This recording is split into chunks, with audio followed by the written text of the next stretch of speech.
So, here I am, fresh out of college graduation from St. John's University, and I'm late to the Mad Max party, but fashionably late. Hey.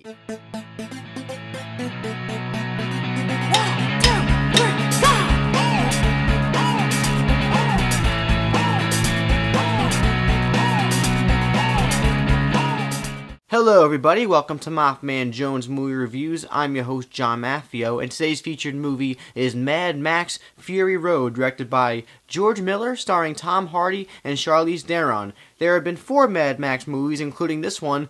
The ones prior starred Mel Gibson, so Tom Hardy has big shoes to fill. However, I've never seen the other 3 movies, so this review will have no choice in being an impartial review of this movie on its own. I was looking forward to this movie a lot. The trailers were some of the coolest trailers I've ever seen in my life. The music, everything, the atmosphere, the acting for what we could see looked amazing. Then people started seeing this movie in press screenings, and the reviews were insane, and the hype became really real for a movie that nobody really knew about until half a year ago, and now everybody's saying it's like one of the best action movies of the past decade. So now I'm going into this movie with all these thoughts in my head, and I watch it, and let me be honest, I didn't think it was the most amazing movie in the world.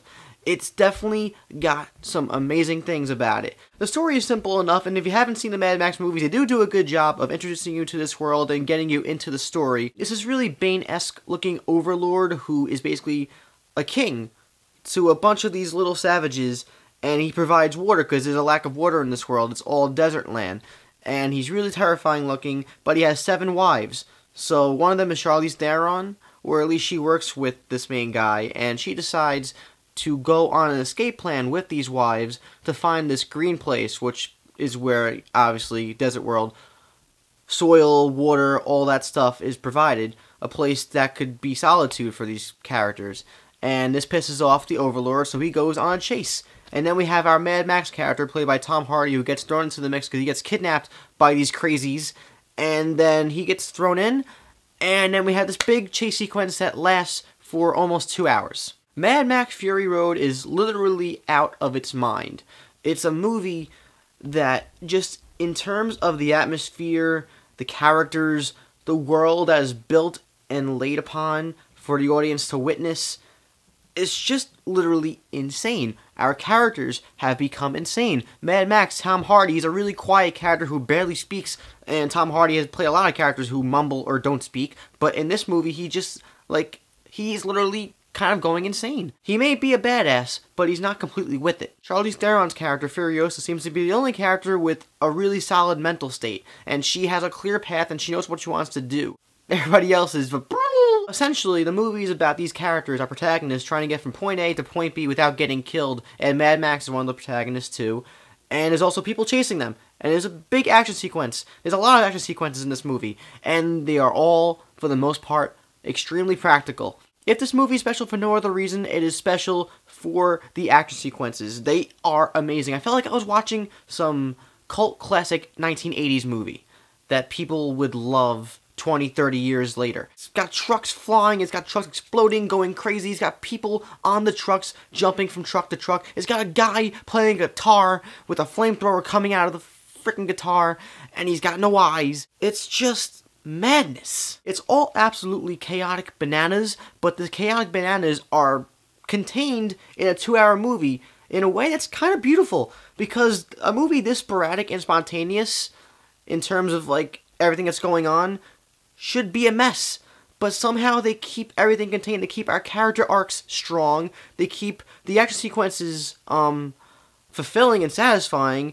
and the story from beginning to end works. Part of the charm of this movie may just be that we haven't had a movie like this in such a long time, that when we see movies like this, in terms of action sequences and the behind-the-scenes work that must have went into it, it makes it feel that much more special. But credit has to be given where credit is due. Mad Max Fury Road does things that movies have not done in a very long time, and it does shed light on ways you can make a movie that people more often should be thinking about when they make movies. If I have any criticisms with Mad Max Fury Road, it has to do with the story and the characters, because I just wasn't fully engrossed in certain characters and plot elements the way I thought I would be.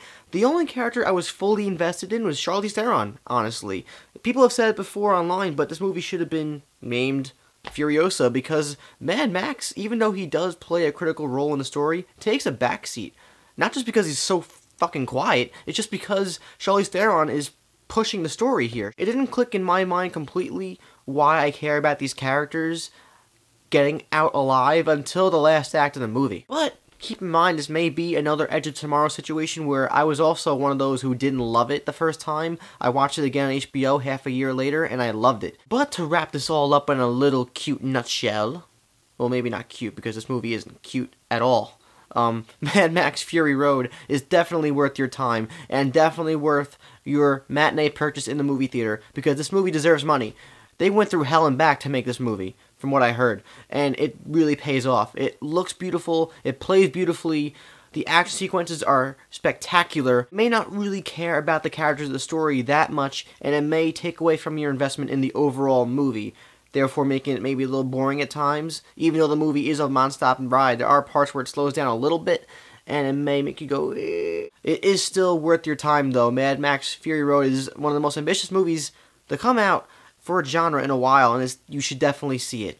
Definitely in the theater, too. I'm going to give it a 4 out of 5 stars. It's a darn good movie. I need to definitely see it again, because I may feel differently, in a better way, a second time. If you've seen Mad Max Fury Road, let me know what you thought about it in the comments down below. Did you like it more or less? Tell me why. I want to know. Let's have a discussion.